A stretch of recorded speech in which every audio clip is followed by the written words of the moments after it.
wanted to create something that you didn't need to learn how to use. You should just know it. And we call this instinctual interaction. Let me show you. Now, as Alex mentioned, the HoloLens 2 is very comfortable. It fits just like a hat. And the only thing that's even more effortless is how I'm automatically signed in.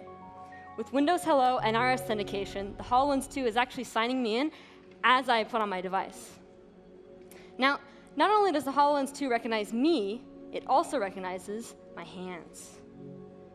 Look at this. Fully articulated hand tracking. And as I move my hands around, the HoloLens 2 is actually calibrating to my unique hand size. And of course, not only does the HoloLens 2 recognize me and my hands, it also recognizes the world. Welcome to my mixed reality home. This is the place where I have all the apps and content that I use every day. Let's check some of them out. Now, I've seen many people put on HoloLens for the first time, and the first thing people do when they put on the device is they reach out their hands and try and touch the holograms. And now, you can. Look at the way that the hologram's responding to my hand, almost inviting me to touch it. And in fact, I can just grab this corner to resize it. Or I can rotate it, or move it. That's right. We are touching holograms. This is an app I've got called Spatial. Let me just put it right there. I've got another app here called Vuforia View. Now, it's a little big, so let me just use 2 hands here to make it smaller, and then rotate it so you can see. There we go. And then let me put it down here in your Spatial, maybe make it a bit smaller. Yeah, that's nice. All right, now let's switch gears and talk about a different kind of application. I've got a browser over there, but it's kind of far away, and I don't really want to walk over there, so let me just call it over with my voice. Follow me. This is a browser that's running Microsoft Teams, which is a tool that we use back home to collaborate. Let me see what the team's been working on. OK, it looks like they've got a surprise for me in the Playground app. I just have to say the words show surprise. All right, so let me just open up that start menu here, and then place the app, and then launch it.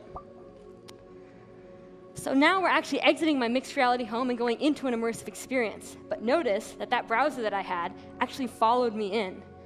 Now, this can actually be really useful when you have things like emails or PDFs that you need to reference while you're doing your work. I don't really want it following me around, though, while I'm showing you all this cool stuff. So let me just put it over here, and then we'll get back to it later. Welcome to the playground.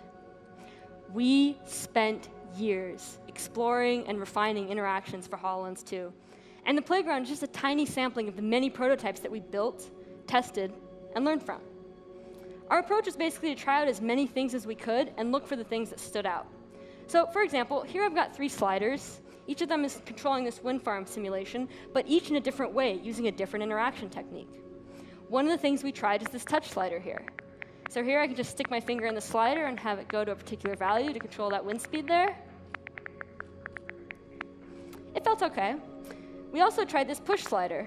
So this guy can kind of nudge from side to side, kind of like an abacus, which was interesting. Now, the interaction that really took home the cake, though, was this pinch slider. The way that works is you just pinch it and move it wherever you want. And what we found was that people really like that tactile sensation of their fingers touching as they grabbed and then released. And across the board, for all interactions, the audio and visual feedback as you grab, move, and then release were all really critical for making this experience feel connected. Oh, this is just so satisfying. I can't wait for you all to try this out. All right, now let's move on to a different kind of control, buttons. How do you press buttons on HoloLens 2? Well, you just reach out and press them. Now, one interesting thing that we found about buttons was that the size of the buttons actually impacted the way that people interacted with them. So for example, for the smaller one, most people would use 1 or maybe 2 fingers, but for the larger one, pretty much everyone used their entire hand. And this is kind of interesting when you think about it, because these objects don't really weigh anything. They're just digital things. But despite that, people would treat them like real things, almost as if the bigger one had more weight. I just love the way these move and the sounds they play when I press them. It's great. All right, how about something that uses all 10 fingers? Well, to test that out, we built a piano. So here I can just play a chord, or I can play the keys one at a time.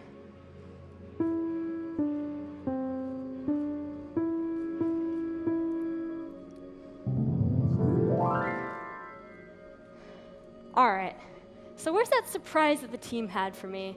Oh, that's right. I had to say those words. Show surprise. Ooh, look at that hummingbird over there. It's gorgeous. I wonder if it will fly to my hand. Yeah. Oh, wow. This is beautiful. I just love the way that it's following my hand around. I've got to tell the team, they've done a great job. And in fact, I don't even need to use my hands to do this because I can use my eyes and my voice. That's right. HoloLens 2 has eye tracking. So I could just look over to this browser here and look at the bottom of the screen to scroll it, and then send my message. Start dictation. The hummingbird looks great! Exclamation mark. Send. So this is what we mean by instinctual interaction.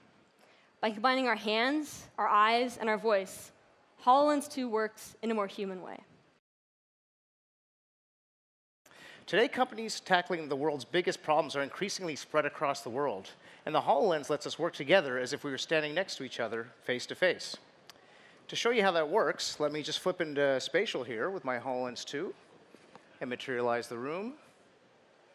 Hi, Jinnah. Hi, Anand. Hey, everyone. It's great to be here on stage holographically. It's great to have you here, Jinnah. Can you tell everybody a little bit about what you're seeing? Sure. I can see your lifelike avatar, which we generate in seconds from a 2D photo, and we can walk around the stage with spatial audio and use this whole space around us to collaborate as if we're all here together in the same room. Cool. Now, to show you how companies are using spatial to transform the way they work, let's invite Sven Gerjits, CTO of the iconic toy brand Mattel, onto the stage. Hey guys, how awesome is this? So at Mattel, we're undergoing a massive digital transformation. It's touching all aspects of our business. This includes the way that we're using technology to design and to develop our products. Our classic brands like Barbie and Hot Wheels and Fisher-Price, they have diverse teams of designers, engineers, marketers, and manufacturers that are spread all over the world.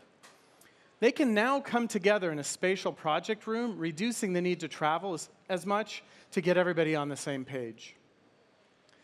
When we're developing toys like this Rescue Hero Fires truck here, we're able to pin up dynamic content on virtual walls, like this PowerPoint, for instance, or videos, or even concept art. Teams can now rapidly exchange ideas and create a shared understanding